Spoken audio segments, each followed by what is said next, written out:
공지사항이 있습니다. 필쌤TV 구독해주시는 여러분들 좋은 댓글들 많이 달아주셔서 너무 감사드리는데, 자, 이벤트가 있습니다. 고정 댓글에 지금 달아놨죠. 필쌤의 9번째 책 딱 1억만 모읍시다를 추첨해서 지금 선물로 드리고 있는데요. 참여 방법에 대해서 고정 댓글을 참고해 주시면 되고요. 12월 달과 1월 달 한 달에 딱 5분 정도를 선정을 해서 책을 보내드리려고 합니다. 여러분 댓글을 잘 달아주시면 좋겠고요. 고정 댓글의 내용을 확인해 주시고 참여해 주시면 좋겠습니다. 필쌤TV 구독자 여러분 안녕하십니까? 머니트레이너 김경필입니다. 오늘 이 시간에는 정말 고난의 경제 위기 상황이 될 2025년도 새해를 앞두고 자, 우리의 마음을 한번 다잡는 시간. 과소비로 쌓아 올린 경제 성장은 반드시 무너질 수밖에 없는 그 이유가 무엇인지 오늘 말씀드리도록 하겠습니다. 지금 최근에 이제 나왔던 모든 영상을 통해서 말씀드리지만 모든 영상들이 다 IMF라고 하는 단어를 쓰고 있습니다. 이게 뭐 좀 너무 공포감 조성하는 거 아니냐? 좀 너무 과한 거 아니냐라는 이야기가 있었지만 최근에 벌어지는 일들을 보면 또 딱히 이게 과장된 얘기가 아니구나라고 하는 생각이 들 정도입니다. 삼성과 SK, 롯데가 대규모의 인원 감축을 계획하고 있고요. 임원 같은 경우는 30% 감축안이 발표되기도 했습니다. 피눈물 날 연말 구조 조정이다. SK그룹 같은 경우는 사상 첫 희망퇴직을 시행한다라고 합니다.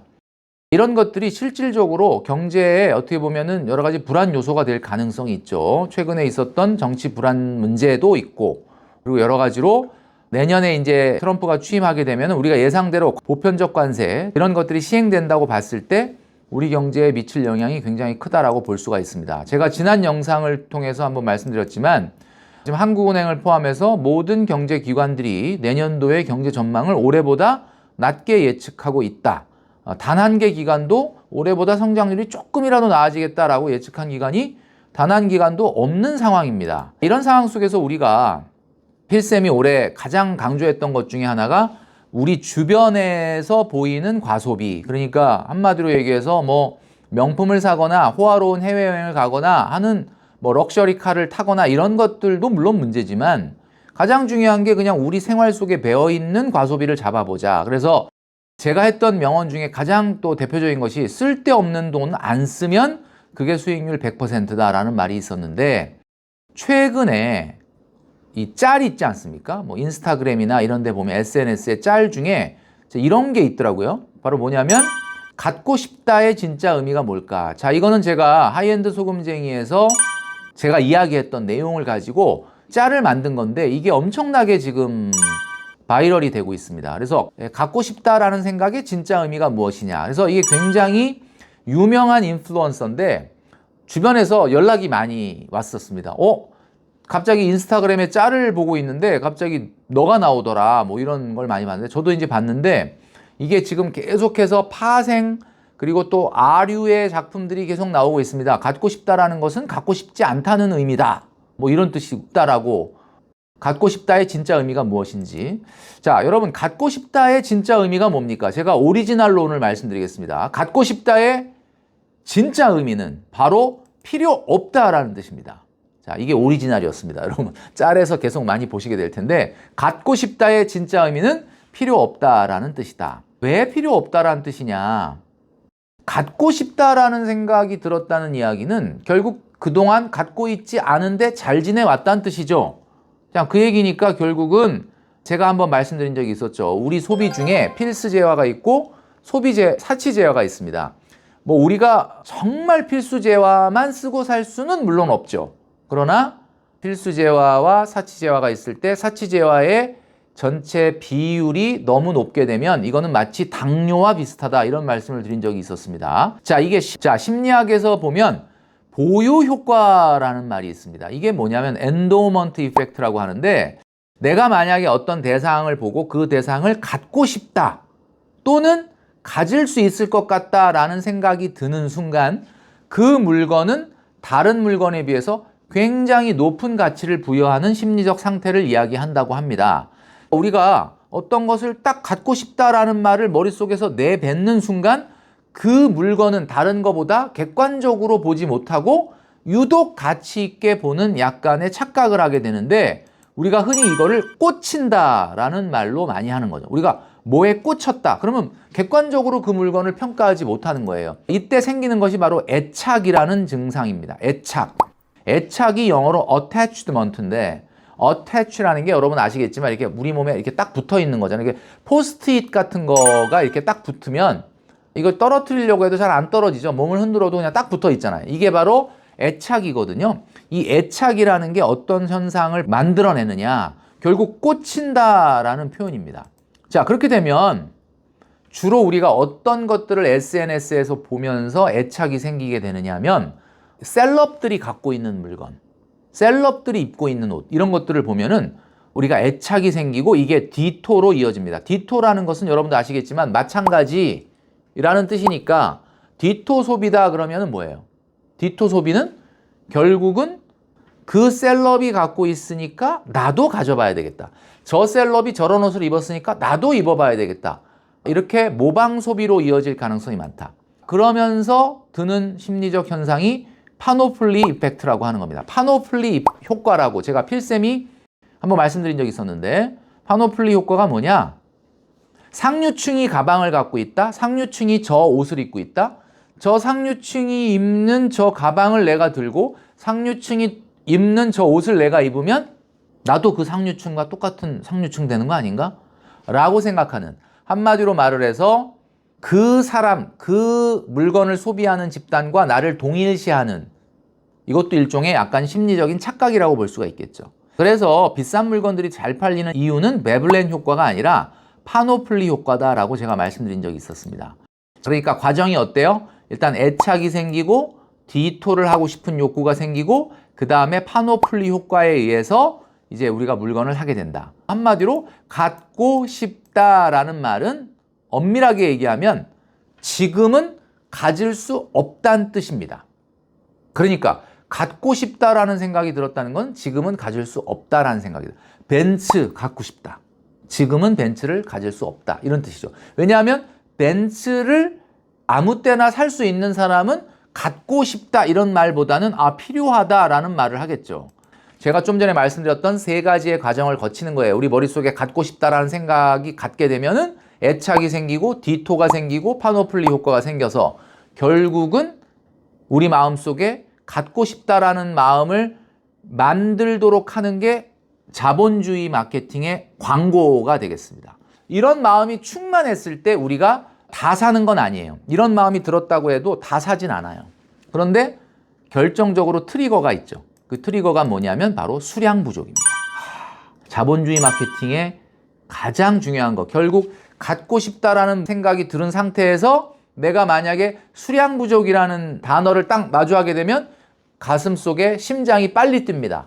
초조해지고 공포감이 들죠. 내가 결제를 누르기 전에 물건이 없어지지 않을까. 그 다음에 또 하나가 반값 세일. 내가 그토록 갖고 싶었던 물건인데 반값 세일. 저는 개인적으로 반값 세일을 매우 싫어한다라고 말씀드렸죠. 왜냐하면 저는 100% 세일을 받고 있기 때문에. 내가 필요하지 않은 물건이라면 안 사면 100% 세일이죠. 자, 그런데 정말 내가 필요하지 않은 물건이고 유용하지 않다면 사실은 반값 할인이라는 말이 기분 나쁠 수밖에 없는 게, 그러면은 그동안에 반값에 팔 수 있었던 걸 왜 100%에 판 거지? 라는 생각이 드는 거죠. 왜 2배의 돈을 받았던 거지? 라는 생각이 드는 거죠. 그래서 결국은 이게 트리거가 돼서 슈팅을 하게 됩니다.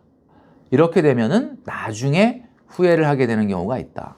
제가 지금 자본주의 마케팅의 과정을 설명하면서 많은 분들이 근데 그건 알겠는데 내가 지금 아니면 언제 이걸 가져보겠느냐 이런 생각을 하시는 분들이 많이 있을 수가 있습니다. 제가 지난 영상을 통해서 말씀드렸죠.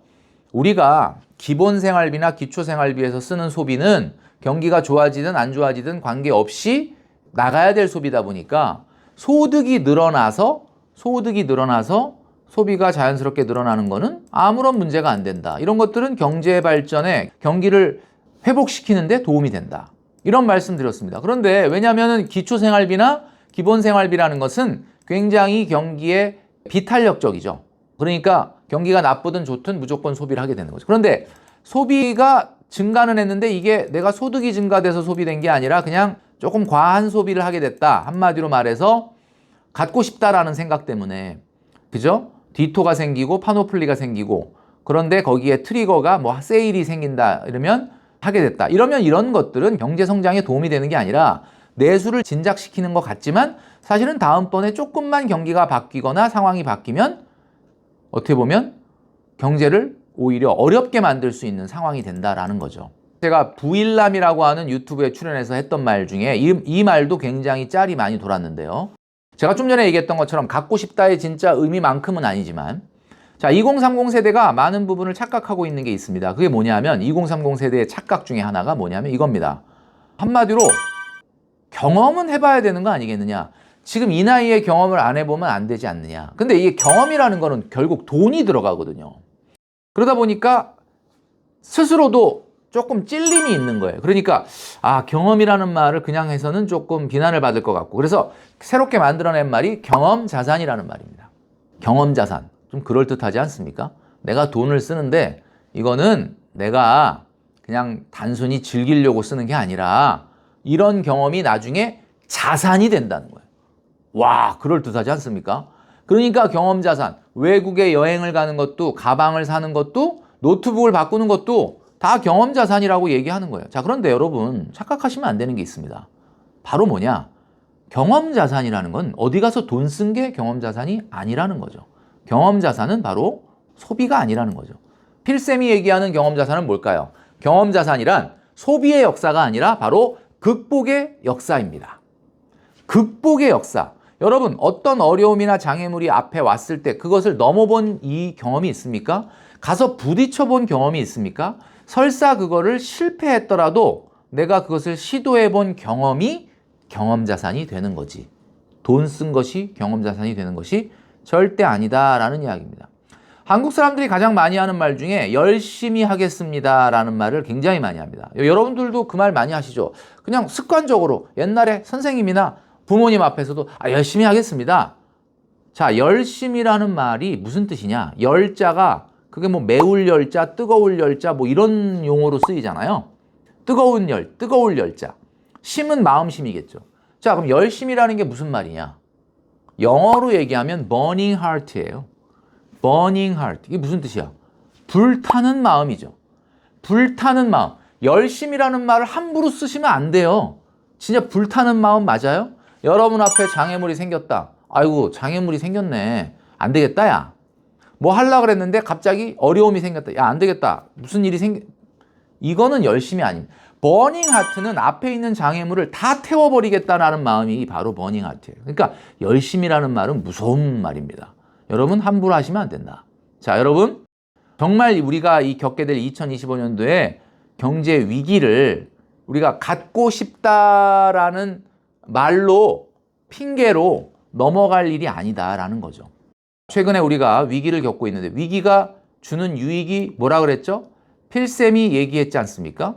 바로 진실이 드러난다라는 게 위기의 유익이다 그랬습니다. 진실이 드러나면 소중한 게 드러나는 거잖아요. 두 번째, 변화의 기회가 온다. 그렇게 한다 하고 그렇게 좀 해보려고 해도 작심삼일이고 안 되고 했던 일이 진짜 위기라고 느끼게 된다 그러면 잘못을 바로잡을 기회가 생기는 겁니다. 세 번째는 뭐예요? 바로 핵심에 집중할 수 있는 시간이 된다는 거죠. 진실이 드러나고요. 변화의 기회가 오고요. 핵심에 집중할 수 있는 시간이 된다. 이거야말로 정말 지금은 우리가 아프지만 더 나은 2025년, 2026년을 만들기 위해서 우리한테 이런 시간들이 뼈아프지만 정말로 고통스럽지만 반드시 거쳐 나가야 될 시간이다라는 말씀을 드리고 싶은 거죠. 자, 오늘은 과소비로 쌓아올린 경제성장이 왜 무너질 수밖에 없는지 그리고 이 2025년도 우리의 위기의 상황을 우리가 어떻게 넘겨야 될지에 대한 이야기를 말씀을 드렸습니다. 오늘은 정말 정신무장을 하는 그런 시간이었는데요. 우리 필쌤TV를 구독하시는 많은 여러분들 2025년도를 계획하시면서 마음의 허리띠를 다시 한번 다잡는 시간이 됐으면 좋겠습니다. 성공하는 사람은 항상 어려움이 왔을 때 최악의 상황을 반전의 기회로 삼기 때문입니다.